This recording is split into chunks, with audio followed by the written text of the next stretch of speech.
بہن بھائی کا دنیاوی جھگڑا ہو، آپس میں بولتے نہ ہوں، بہن بھائی کے گھر جا کر بلائے وہ نہ بولے تو اب اسی پر گناہ ہے، بہن پہ کوئی گناہ نہیں۔ کچھ لوگ جو کفن دھوتے ہیں یہ کوئی شریعت کا مسئلہ نہیں ہے، ایک ان کا اپنا شوق ہے۔ نبی پاک کا جنازہ ہوا ہی نہیں تو پڑھاتا کون؟ اللہ کے نبی معصوم ہیں، ان کو جنازے کی کیا ضرورت تھی؟ جنازہ تو ہم گناہگاروں کا پڑھایا جاتا ہے تاکہ ہمارے لیے دعا ہو۔ اللہ کے نبی کا تو جنازہ نہیں تھا، وہ درود پڑھ کے صحابہ باہر آ جاتے تھے۔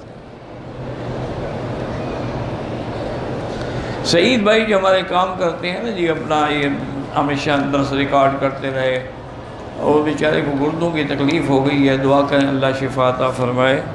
یہ بھی ایک بہت بڑا امتحان ہے، اللہ معاف کرے۔